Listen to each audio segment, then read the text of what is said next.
Yeah, I'm ready. Can you hear me? I can hear you. All right. 5, 4, 3, 2, 1. 1. Welcome back to another edition of Consensus on Reality, the podcast. The podcast that nobody questions because nobody's listening. Just kidding. We've got listeners. Out there in the ether somewhere, there's a podcast that's saying everything exactly correctly about the state of the world and is absolutely 100% infallible, but nobody listens. It's interesting you say that because I've been thinking that actually.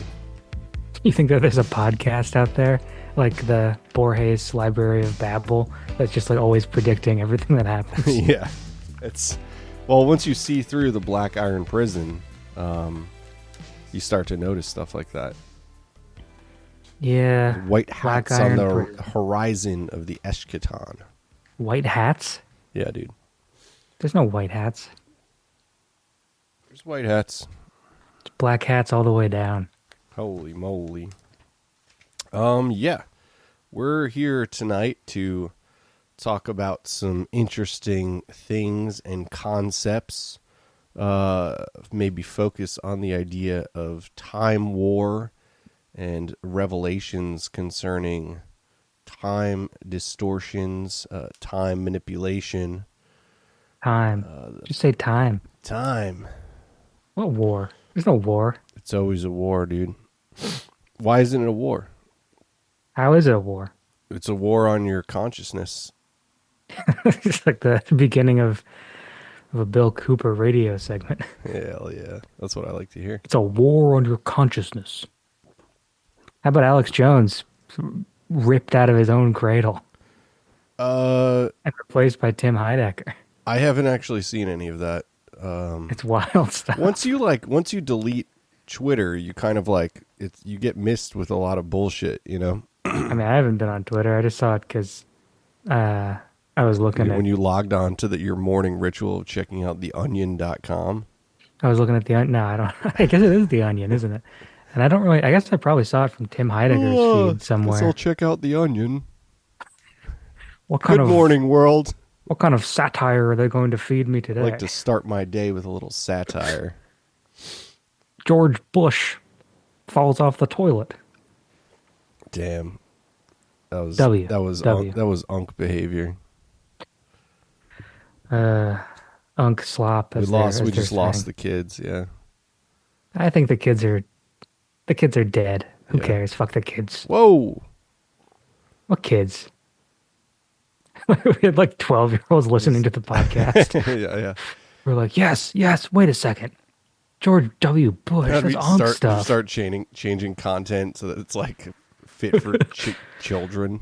What are they even like Funko Pops? I feel like that's like for 35. All right, slow down. This is supposed to be a public episode actually, so we got to stop goofing off here. It's okay to goof off a little bit. You're wasting time. You're waging time war against me. You can't waste time.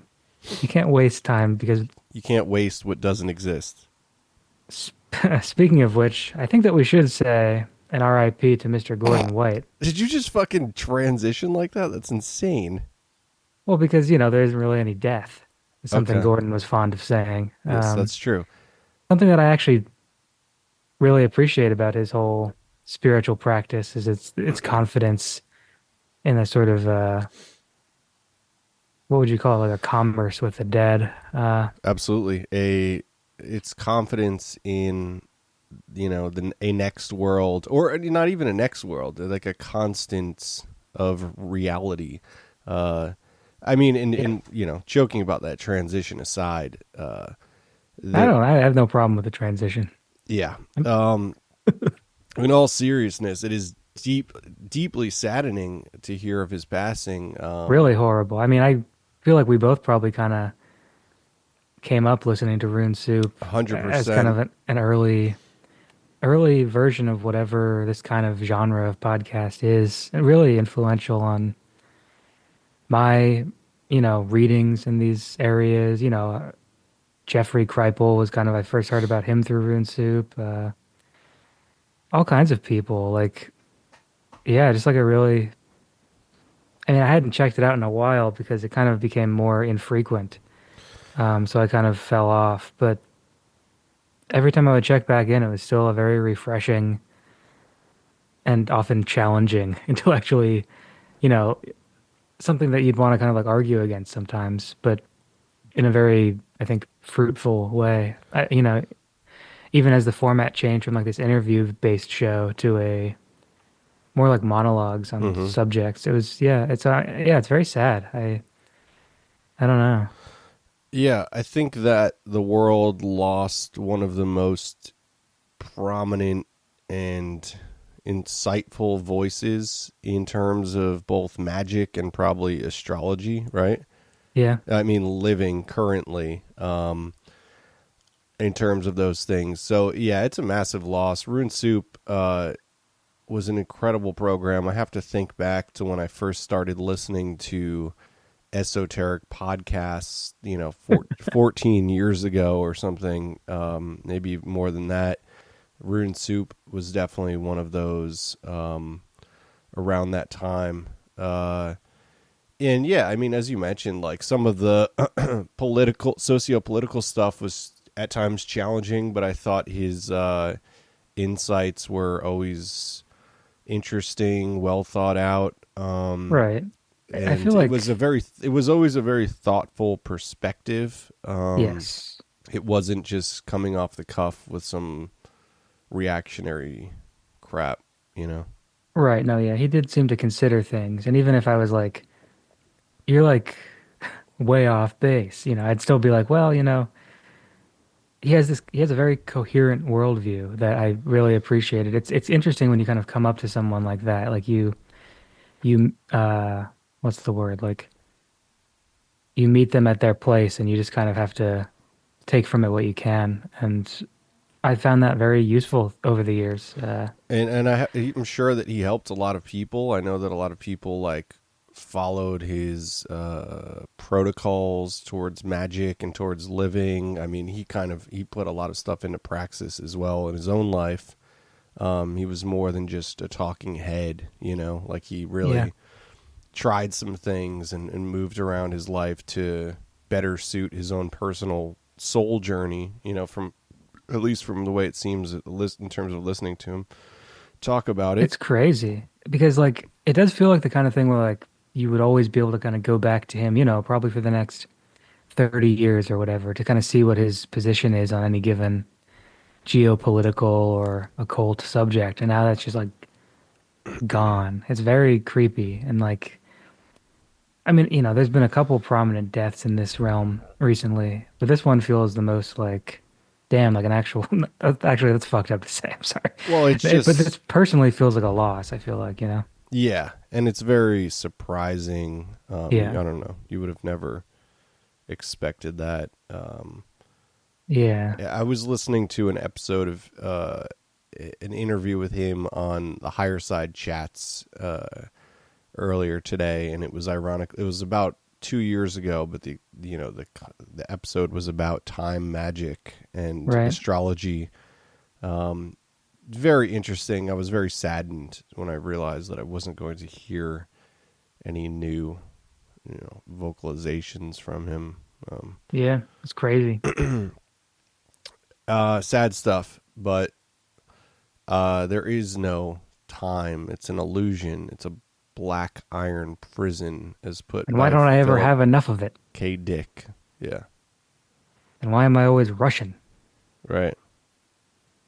Are there any Russian uh, time people? I guess I could have thought about that before the show. I can't think of who's Russian and is interested in time. Velikovsky? I mean, sure, deep cataclysmic time. Yeah. Is he even Russian though? Uh, That's a good question. Yeah, not sure. if you're listening to this and you have a sort of time capability, beam to me right now a good Russian time-based joke Yeah. after the episode is aired. After why? So you should be able to do it now. No, no, they're That listening would after it has prove aired. ESP. That would prove non-locality, Right, I'm spooky trying to get them to action do at it a now distance. after it's aired. uh, not getting anything, so I guess it's all fake. It is Wow. fake. Yeah. The rationalists were correct. I'm just gonna Maybe you're just see I'm gonna that's sign maybe on to the black iron prison has got its hold on you. It's no, closed off I'm your. not in the It's black iron in your prison. head. It's controlling your No, perception no, of these no. things. This is I'm phenomena. free as a bird. The plasmate, as Philip K. Dick put it, the revelatory plasmate, almost like a trans-dimensional Holy Spirit, is not coming into you because of your own unwillingness to receive it. No, yes it is. Yes it is. I don't think so. Yes it is. I'm not in the black iron prison. No. So what we have checked out for this episode, one of the most important things, I guess, is the famous last public speech of Philip K. Dick, the title of which is Oh, the if this world is bad, if you think this world is bad, you should see some of the others. Is yeah, that exactly. the French one? That's a great one. And somebody did the beautiful service of cutting out the interpreter every Mm-hmm. like three sentences Yeah. that the original had. I love that speech. For some reason, back when I was teaching a creative writing class, I used an entire class period to have them watch that, and I would just be like, what do you think of that?" Yeah. I mean, you've to peel back the curtain, you've talked about this class that you taught a couple times, and it seems like they were really getting their money's worth there. But I think they were. yeah, bet I you guess I did. have talked about every time. Well, it's because it's a fond memory of me like uh, standing up there while this very long, rather incoherent speech plays to a bunch of like 20-year-olds. Yeah. But What else is new? They were listening um, to it all semester. bum bum bum. Yeah, Um, that's not really what you do after a joke, actually, is it? no, it was a joke against you, so that tracks. That does track. Yeah, it's really interesting. It's kind of at the height of his, I guess, experimentation with visionaryhood. Like I don't even know what you'd call it. His like very self-reflexive, like I don't know. It kind of all revolves around the exegesis. This now sort of published uh, giant body of work that is like not really like anything else. It's kind of like philosophical writing. It's kind of like theology. It's kind of like meta science fiction. And it's also really a lot like psychoanalysis, which is something that he is very fond of bringing into his writings. So yeah, we spent a little time with the exegesis with this speech. Yeah, and I read what's the other? It's called How to Build a Universe That Doesn't Fall Apart 2 days oh later, yes, I did. I did listen to the audio of that as well. which is also very interesting. Yeah, for sure. The exegesis, we've just sort of started cracking into that, so we'll probably be talking about that on upcoming shows, sprinkling that in. Over 8,000 pages he wrote from 1974 up until his death in 1982, basically defining or attempting to define the shape of his own personal revelation through the Yeah. 2374 experience. I'm sure many of you know, but if you don't, he had some dental surgery done and was awaiting the delivery of medication.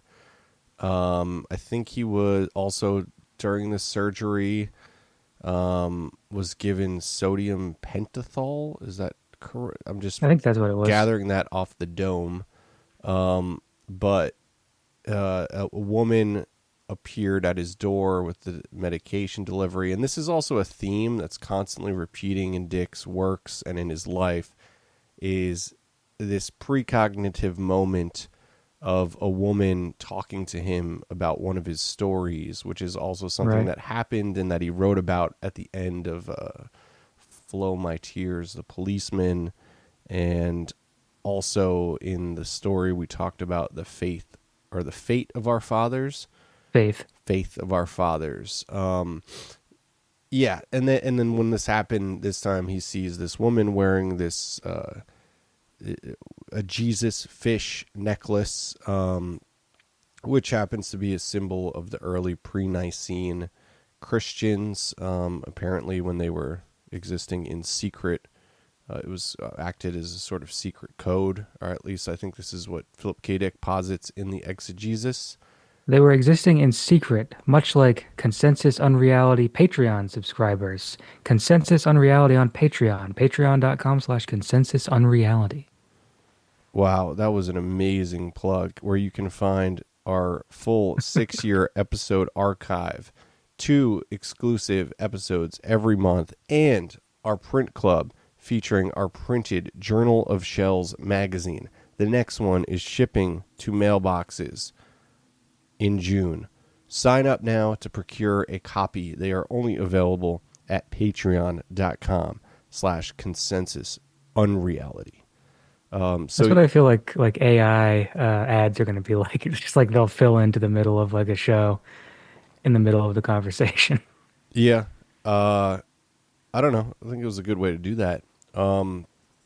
But yeah, so he sees this woman with this golden Jesus fish necklace. It sort of reflects the sun, and he's immediately blasted with this pink beam, and the the veil of reality is immediately lifted. He falls backwards and realizes that he's been living in the early Christian times in Rome, and that in fact the empire has never ended, and that the empire and all empires before and after it represent emanations of a constant black iron archonic prison, something akin to what the Gnostics wrote about Yeah. in the demiurgic reality. And this is something that he put into words, tried to linguistically construct and figure out, while also writing about his own books and his experiences with philosophical Greco-Roman, Neoplatonic literature, all kinds, and also personal letters. It's all in the Exegesis. It's really incredible stuff. I'd I, love to get like a full like encyclopedia like set of it someday. yeah, absolutely. There's a lot to be done and extrapolated from that. And really, I mean, we kind of talked about Ubik recently, and Yeah. just how incredible that book is, what it does, how activating it is, almost as a sort of plasmatic substance in itself. And he writes a lot about Ubik as a sort of as that the substrate of that plasma. It's really interesting. I mean, you wonder why we've been talking about Philip K. Dick so much. If you haven't read much of him, he's just such a singular voice, and it's this apex of both prophetic, creative writing, but also genuine revelation. His own revelatory experience is a very like Gnostic. Well, it's like an experience of gnosis. How would they describe gnosis, right? Like Yeah, yeah. it's very similar to things that you kind of encounter in these Nag Hammadi texts, and it almost like language is a tool of the Black Iron Prison itself. So it doesn't perfectly allow you to even describe what you're experiencing through these revelations, and it's sort of like for Philip K. Dick, it was a very specific thing. And when we talk about a lot of different stuff on the show, there's imprints of revelation. The way that we characterize, catalog, or our brains perceive emanations of psychoidal substance, to borrow a word from the Jungian catalog, the sort of material all that manifests in creation. The way that we sort of shape these things through our own perception, Philip K. Dick was doing this with his own revelation. And for him, it was this Gnostic parable of, an inquisition. And it fits the shape of a lot of his dystopian writing as well. Yeah.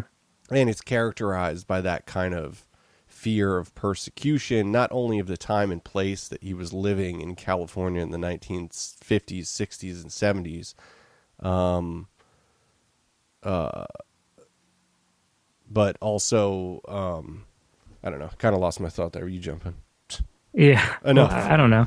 I think that I think one of the most interesting parts of the exegesis and of some of these later speeches are the ways he talks about his own past fictional works being these sort of unconscious or superconscious versions of like these eternal stories. And that's, like Flow My Tears being having a scene that is sort of like a reversed or mirror image of a scene from Acts in the Bible is something that he's very interested in Hmm. as sort of like showing that both somehow that interaction and then, him also having that interaction in his own life is another aspect of that from the story that he wrote. For me, it kind of feels like it's a precursor to the kind of stuff that like 90s CCRU people like Nick Land would theorize as hyperstition, like writing a fictional or sort of I don't want to use the word archetypal because it's not quite right, but something like that where you're using these sorts of imaginal figures in a story, and then that sort of like working as a bridge to connect your own life to this sort of like a scene from the Bible or this kind of like more closer to eternal sort of timeless event, almost like you're sort of jumping yourself into an allegorical state. Yeah. Um, Which is characteristic of the Lemurians in Lemurian Time War, because the tools of their magic are mythology and archetypes. and that's kind of the tools of magic generally, I think. Yeah. It's all sort of like working with symbol and myth and hoping that you can sort of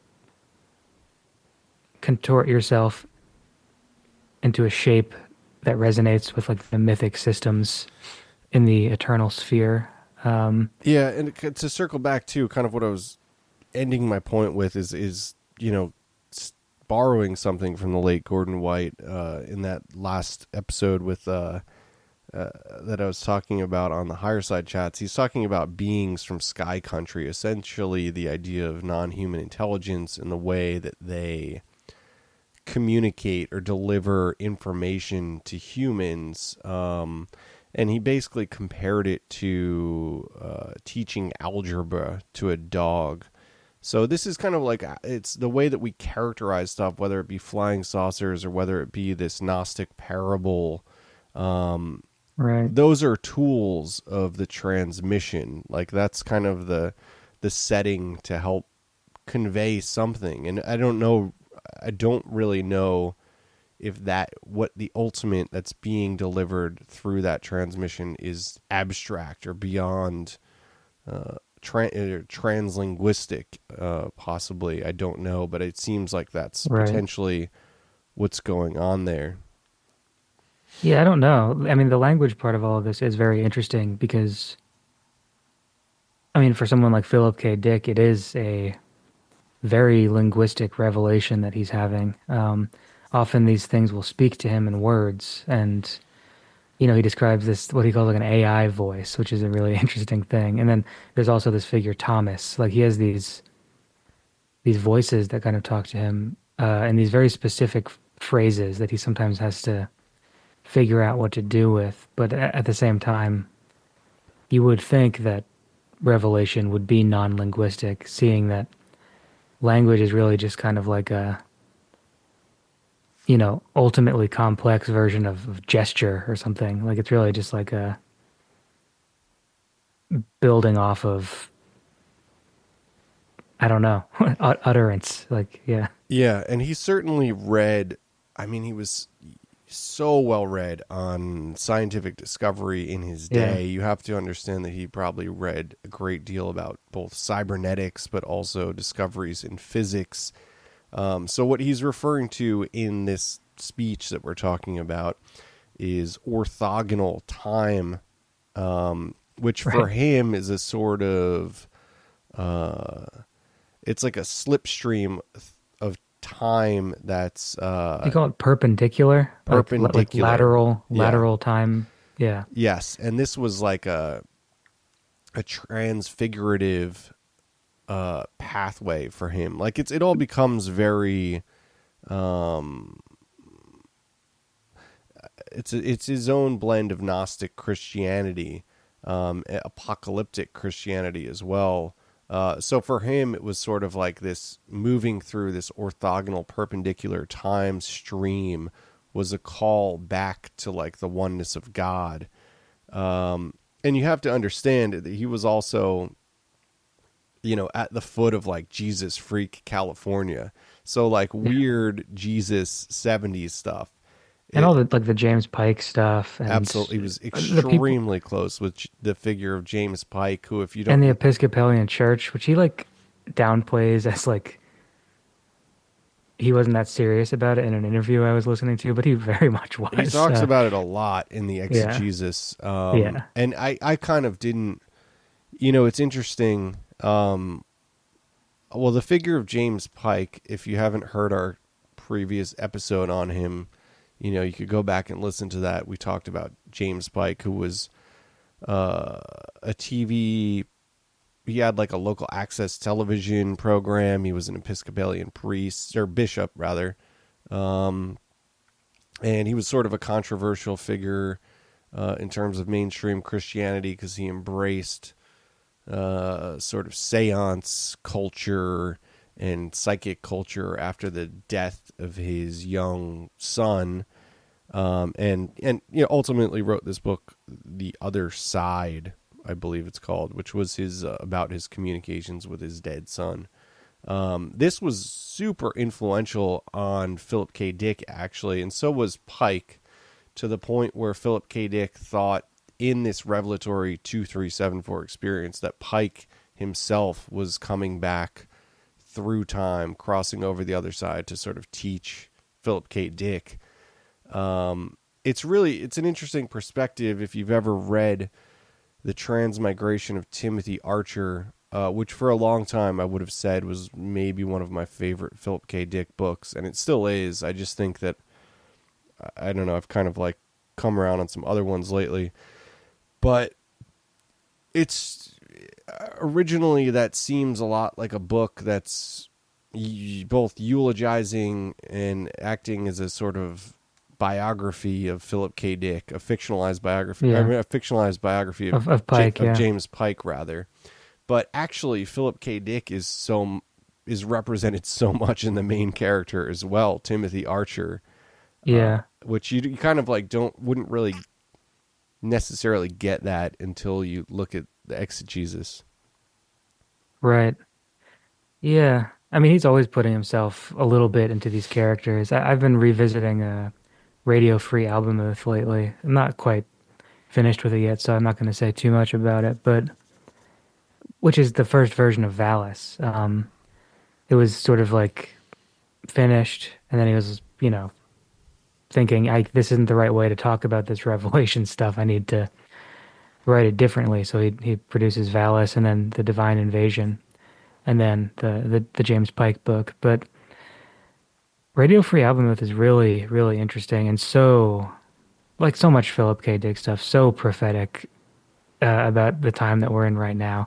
Never in like precise, like one-to-one things. And, I was actually reading through the exegesis and there's some like footnotes in there from different editors and commentators. And one of them says something about like how, Philip K. Dick, like so many science fiction writers, failed to predict the internet.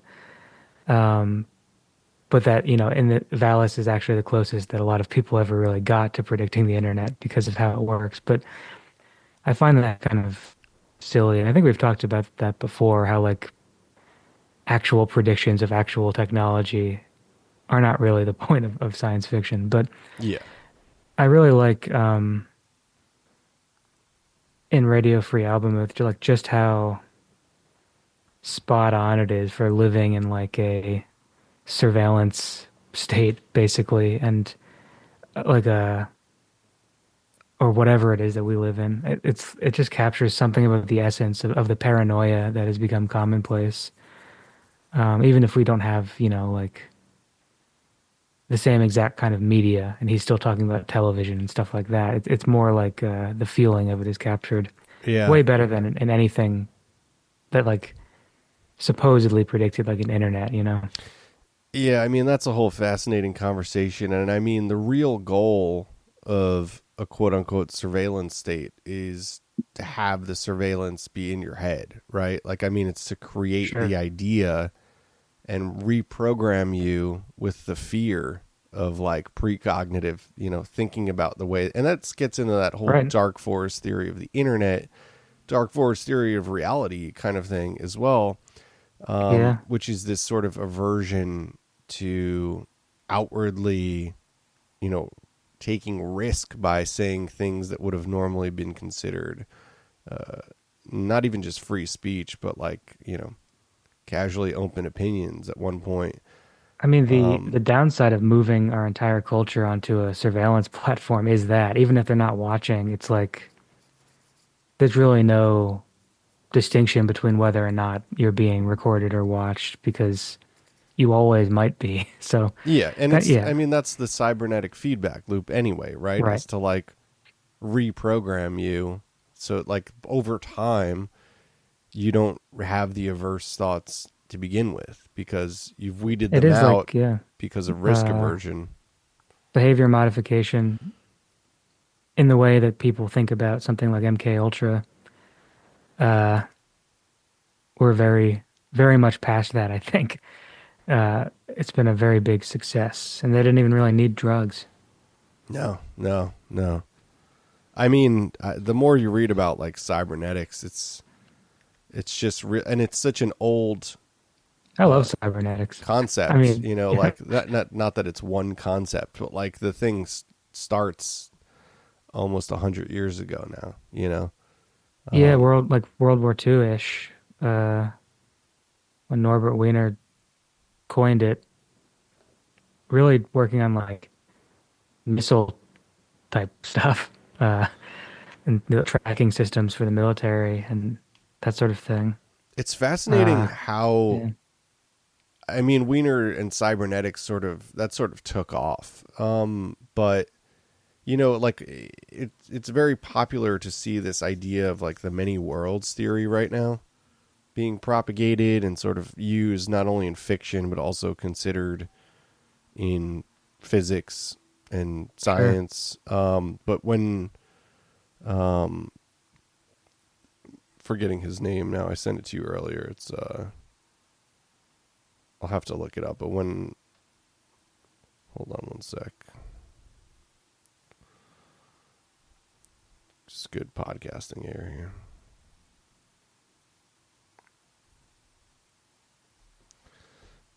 Neil deGrasse Tyson. Yeah, exactly. He did it all. Yeah, it was actually from 1957 by Hugh Everett, who wrote Oh, it as his thesis dissertation out of Princeton University, and it was ridiculed. what did he write? The many worlds. It's not Oh, called oh that, yeah, yeah, but yeah. the many worlds interpretation of quantum physics, and basically what he was positing too is represented in Eric Wargo's work as well. In that Time loops. he didn't believe in the collapse of the wave function, which is a huge aspect of the conventional model of physics is particle wave duality.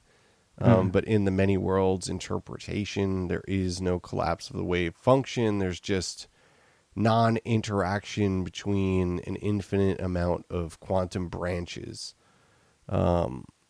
And it was like, he wrote this in 1957 and was ridiculed and sort of cast off. And he went into making missiles and stuff like that, working for defense.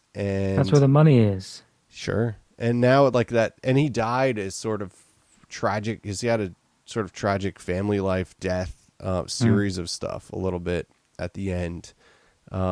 But it's interesting because the many worlds thing now is sort of affirmed in some physics stuff, or at least considered and studied, and it's certainly like a hot topic as much as simulation theory and stuff like that.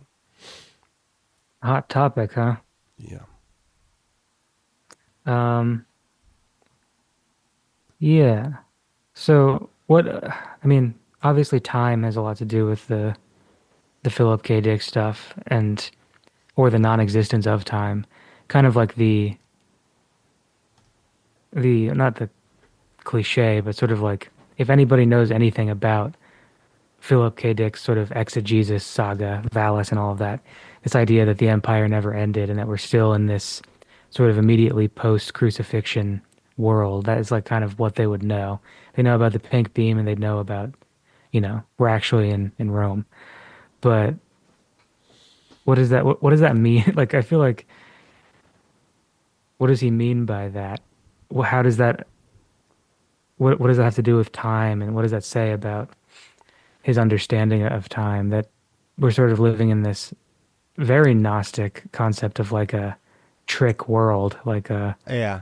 a dream, really, and that the real world is sort of, and there's these clues kind of littered around that are hinting that really we are still in the same place and same time. It's pretty wild and profound stuff, I think. Yeah. Past that shit. It it I think for him the non-existence of time, it's sort of coming from a paranoid state, right? So it depends on how full your glass is, because it's easy from that perspective to see time as a mechanistic control system that, and sure, I mean, we could just, it's easy to say that, just driving to work or whatever, because time doesn't fit conventionally with the rest of the universe. The universe is a timeless thing. And there's all of these constants, right? We don't see energy. Energy is lossless, right? Like it just gets transferred. Black. Yeah, there's all of this weird stuff. I mean, even sort of in our quantum theory, there's all this weird stuff that kind of goes against conventional understanding of time. But obviously for Philip K. Dick, there was this paranoid dystopian worldview to begin with. So for him, time becomes this sort of saturnal control spectrum, an archonic reality. It's crazy, like, do you remember when the Higgs boson got discovered? I guess it was all the way back, oddly, in 2012, which Yeah, is yeah. kind of funny. Like the 2012 stuff, like Think they it, had something there? if you look at the McKenna model, definitely. I mean, there was sort of an inflection point of novelty that since things have sort of radiated But and you could put that at almost anywhere. Like you could put that at 9/11 and it would still kind of hold true. Or you could put it at 2020. And like I feel like certainly in the 21st century things have gotten extremely bizarre. yeah. I mean, I guess for me personally, I've always just found CERN and the quantum physics research really fascinating. So whenever there's any sort of events or things with that correlations, I always find interesting. Even some of the more popular stuff that you could probably throw out is still pretty interesting with CERN. But yeah, when they discovered the boson on July 4th in 2012, which is like, the God particle or whatever, but really essentially it completed the conventional model of physics, which is what it was so huge. I mean, that's why they were looking for it for so long. It was like the last piece in the puzzle. Yeah. But it's interesting because when they did that, there was also a signal with a measurement that didn't fit any conventional known or theorized particle profile, which suggested that there was an incongruence with a single timeline causal propagation. And I mean, so you could sort of say this is like an anomaly that was detected, but it was enough, like there was enough space in the detection, enough nanoseconds for it to be actually regarded and studied. And it's not the only time that something like that comes up. There's a bunch of stuff at CERN where it's like Yeah. often coinciding with other discoveries too. You know, there's another detection alongside that suggests the existence of another reality, or a simultaneous reality, or maybe an intrusion. Um, I Yeah, I just always wonder about that stuff, like what it would, I, because it hasn't really escaped theoretical physics and it's not an experiential thing.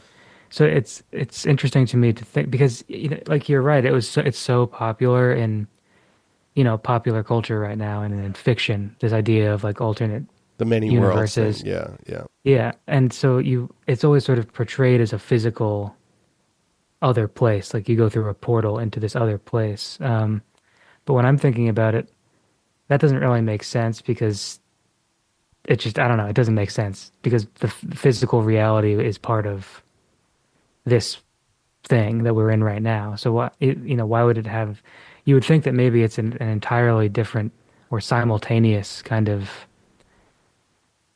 thing going on that's much stranger and much harder to ever really interact with. Like, yeah. I mean, the popular idea of like meeting your alternate universe version, I feel like it would be more like you are always basically synchronized with it, except at random points when you're not, and there are slight divergences, and you feel like a dissonance. Like it or would be much more subtle. when a photon is being sent at 99% of the speed of light at the Hadron Collider, that they can detect Sure, these anomalies. And not to be annoying, but it's like the portal is most likely a part of you, right? And then that's like to bring a thing from Philip K. Dick into it too, right? Like the kingdom is within you. sure. Like Right. You wouldn't be able because to walk through you're the portal. Yeah, the space stuff, the fabric of reality, all of that is a constant that everything draws from. It's this cycloidal fountain, right? So the perceptual shifts are the quantum observation, or the creating the shape of a universe. So I don't know. I mean, none of that could be true, and that could just be musings. But at the same time, like, yeah. It's a even podcast. if you exactly, even if you were to create a portal, I don't know. Isn't that the same thing? I mean, I don't know. I mean, I the feel like people have been kind of ruined by like the sort of Rick and Morty interpretation of alternate or infinite universes, where you kind of can just like, I don't know, it's a fun show. go in. Of course, it's a, well, I don't know if I agree with that You actually, don't think it's a but fun? Shut up. You love it, and you just don't want to say it on air. He I don't loves it. love it. I He don't love loves it. it. No, it's fine. But it's also, I feel like has this very sticky kind of like idea about what that would look like. And It's a cartoon. no, what I mean is like it's catchy. Like Yeah, people are yeah, going yeah. to think about this subject in those terms, in the same way that they think about rocket ships as like a carrot shaped object with fire on it because of cartoons from the 50s Yeah. or whatever. Um, no, yeah, it's just like who knows what that would actually be like, and a related but different world.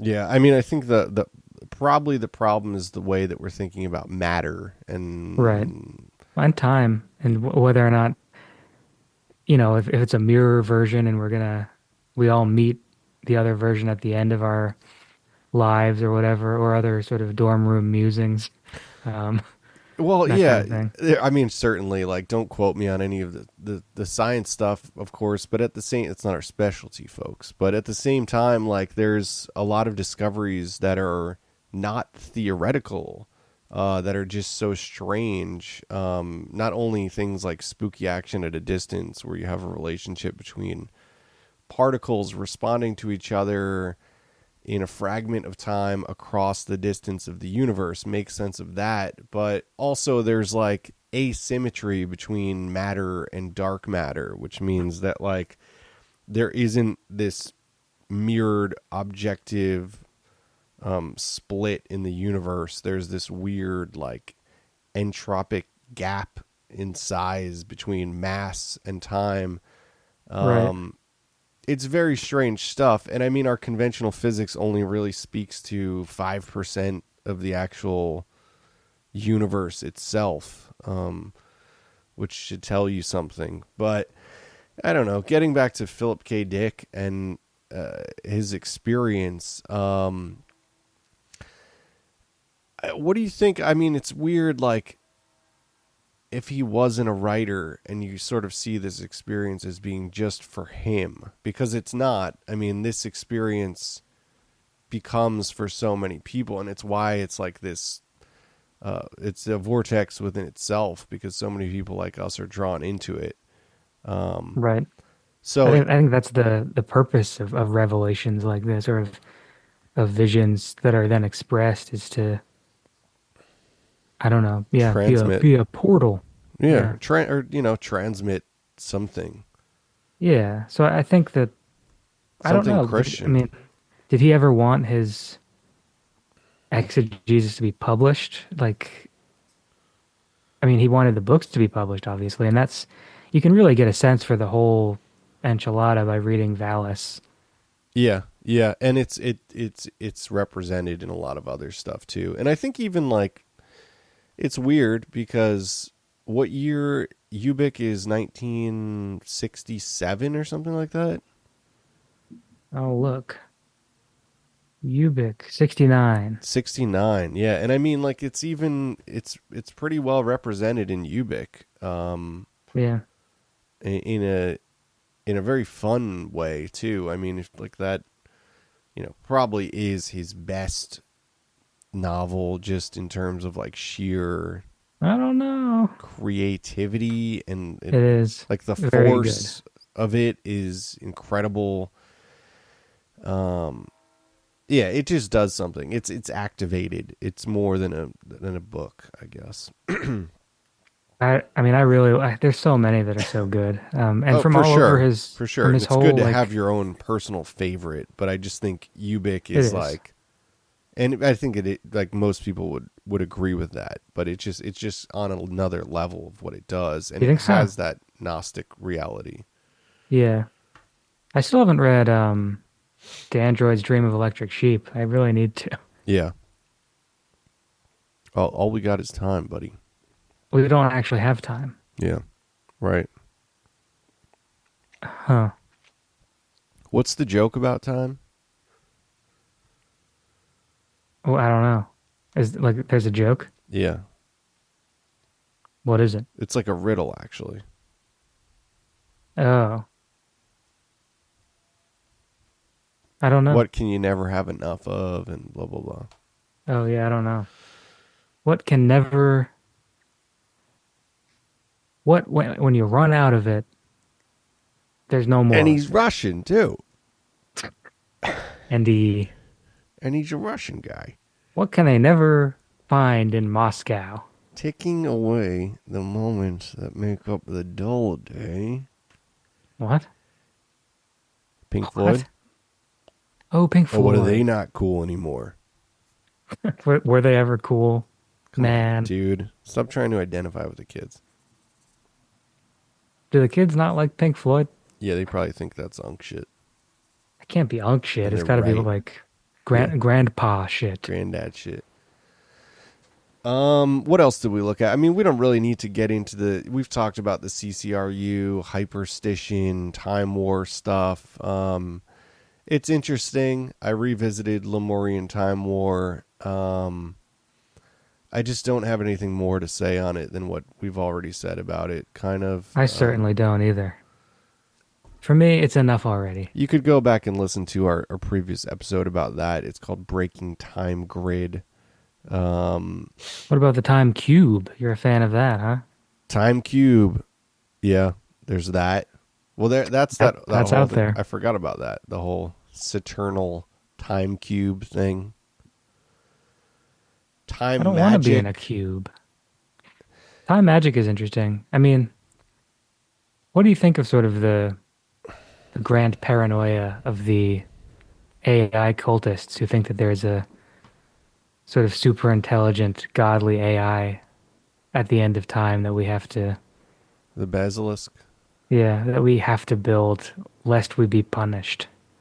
I find it so very stupid. Yeah, I don't. No I offense mean, maybe to, this is foolish. Of yeah. Well, you're not calling the AI stupid. You're calling those people stupid. So if I'm that calling the AI AI is out there, stupid too. oh shit, dude, you're getting tortured forever. Well, it's not stupid, but it's certainly not conscious. Oh god, I don't have time for this. Yeah, I'll get Dawkins on the line. It's like, I was talking to my chat GPT and it knew what time my doctor's opened. I'm not I think it's all interesting. I don't like linearity. I don't really expect linearity. I think that linearity itself is often like a mythological object and a cultural object. It's why we're so obsessed with, Robin Hood's arrow. eschatology and the apocalypse right now. And Yeah, we're sort of hyperstationally activating that concept. And that's where could be. manufacture comes in. Those are clear, obvious narratives. I mean, we didn't talk about the Trump shooter and the I don't know if you saw this, the most recent Trump shooter. There The was a most recent. Yeah, there was a Twitter account I did see that this. tweeted just one tweet, just his name, probably like 4 years ago or something. Um, and it had a graphic. The graphic was from a website called Time Machine. It seemed to be like a cultural heritage sort of company or something. Like I think they were talking about archival work. The image, people started to play with the idea of pareidolia, of it looking like the fight image of Trump, Yeah, even though it's this sort of just abstract color, water, like, cataract of colors. Um, it looked kind of like a heat map or something like that. Like little raised, like a glitchy. It looked like glitch art from like yeah, like 2012. basically a waterfall of colors. Yeah, They were saying that the weird thing is that the guy who the account is from, both him and the shooter had connections to like NASA, and through NASA, JPL, Jet Propulsion's laboratories, Q, Jack Parsons, all of that lore and history. The really interesting with that is some people posited that that was a manufactured narrative, maybe put out there by insiders to just yeah, create more cognitive dissonance. probably. I think that's interesting, and I think that's a big part of this conversation, and that sort of manipulation is real, and that is out there. Do I think that time itself is actually being manipulated, or that there's some sort of intrusion from the future trying to correct the past or something like that? I don't see any evidence of it, really. The Chick-fil-A Mandela effect got me. I definitely thought it was CIC Phil A until, CIC. yeah, Oh, CHIC. CHIC. Yeah. F. What is it? There's a K. Chick Fil I A. thought it was CHIK. See? Yeah, I think we're all just dumb or something. But no, we're just Well, not because paying they that much attention. they always mess with the letters and everything. They're always saying chicken Screwing, and yeah, they're screwy. No, I don't know. I mean, I obviously I'm open to a lot of this stuff. I want some sort of evidence for myself. You can't blame me for asking for that. It's the same I can thing with try. UFOs and all that. Like, we can Speaking enjoy as much testimony as we want, and some of the testimony is way more fun than some of the other ones. But war.gov you slash know, UFO. you're not gonna believe it until it's in front of your own face. I'm certainly not going to believe it from a government website. That's for sure. Yeah, Especially one that has war in the name. yeah, that's cool. Uh, Yeah, but I don't know. So where am I going with all this? What was your question in the first place? I had no question. You had a question. We've been here for 22 I've hours. been rambling for 20. We've been here. We've been here since the dawn of nothing, because time doesn't exist and there is no dawn. And there's no dusk. It's just spinning. Everything's just That's not spinning. good. I don't like that. Throw up. Throw up? Yeah, that's what happens when you spin. Yeah, I don't think that there's a monster AI at the end of time either. Oh, that's what you were asking me. Yeah. Yeah, I think that that would be rather silly. No, I don't know. I mean, like the thing where Land is really interesting is and effective and potent is when he talks about capitalism being a sort of alien invasion. I Uh, love that stuff. you Yeah, know no, this. he's a great thinker, honestly. I think that his uh, mental proclivities are sometimes cloudy. Yeah, I mean he's on some stuff now that is you might not want to identify with or something, but like you can't deny some of his older stuff for sure. Yeah, And whatever. I mean, I don't know. He's definitely somebody to look at either way because his influence is cast so large. yeah. But He yeah, he I has mean the ears of presidents. the way that he talks about capitalism being a hyperstitional tool for this AI at the eschaton, the end of Right. the novelty or the omega point. Yeah, it's interesting. And I mean, you could certainly see it because all roads lead there through capitalism. Capitalism is this beautiful, monstrous co-opting thing that goes against humanity. I mean, is it Yeah. possible to it's interesting. I mean, like Socialist Dave. no, I'm not and I'm I'm not just like kidding. that. I mean, I don't really I just don't I like the Gordon White approach. I'm here on more of a soul journey than I am to engage with politics in any way. As long as just It's gonna engage with you, buddy. yeah, well, it does for sure. But I mean, don't hang your hat there. Like that would certainly be a waste of your time on Earth. Time Depends who you on ask. Earth. Uh, yeah. Anyway, But it's interesting. I don't know. I mean, to me, I could see a coexistence between things, and I don't know. It doesn't. I don't think that there has to be this linearity to it, but maybe that's foolish of me. hippie Dave. I don't know. It's just like it's things Yeah. are things are prophetic because we make them so sometimes. Sometimes, like Star Trek Yeah.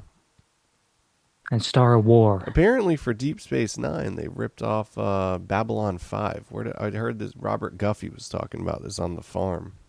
I heard that too. Interesting. Down on the farm, he was just had a piece of straw in his mouth. He was yapping away He's about. down on the farm. Interesting. He's down on the Loosh farm. I saw him Uh, out at the Loosh farm. I saw you the other day at the Loosh farm. Yeah, I burned a wicker man for the Loosh harvest. Wicker Man. What do you want Well, to say? This is we've got some great episodes coming up. This was kind of this is a good. This was the great one. The rest are going to be bad. you think Don't so? bother. Oh, No, I'm just kidding. jeez. No, I think it's I have some more Philip K. Dick in my pants that I Yikes. am willing to show, and I think there's more Philip K. Dick to be had, and Radio Free Albemuth, maybe a little bit of Exegesis as we delve further into that. I mean, we have to do the three stigmata of Palmer Eldritch as well, and we're going I'd to like to space them read out. that. So, I mean, we're going to do the final Robert Monroe book, revisit some of that stuff, which is kind of ties into this certainly, and is really interesting. Bob Mo. I call Yeah, him Bob Mo.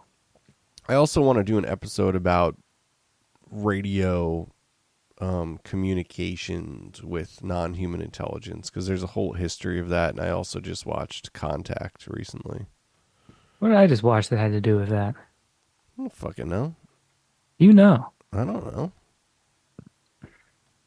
No, well. What else? We've got oh my god, the Spielberg Disclosure flick is gonna come out When's before that you come know out? it. It's like June or July.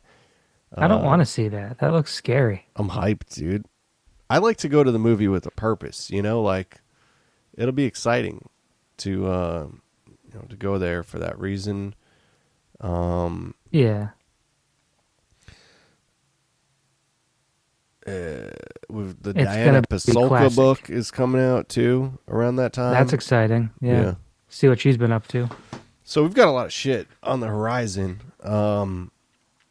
As per usual, if you're not a Patreon listener, check out patreon.com/consensusunreality. If you want to keep this show weird, if you don't want fucking 50 advertisements for pills and all kinds of stuff. Wait a second. There's no way. You sent me the thing. Oh, that's, What thing? you're just taking those pills. What thing? I'm sorry, I didn't mean to talk about that on the air. I'm not taking those pills. That would hurt. Isn't that the one where, like, if it's longer than 4 hours, you have to go to the Dick hospital? pills. Oh, the Philip K. Dick. Yeah. Um, I would never want to have to go to the hospital for that. True. Yes. So keep the show weird. Let us be independent and support us so we can buy more books and, buy new computers so we can make weirder content, maybe produce some video stuff, all kinds of shit. If you enjoy what we do, it's the only way to support the show. Thank you for listening to Consensus Unreality. As usual, we appreciate the listens. Drop us a comment, all of that business. Share it with your friends. We'll catch you next time.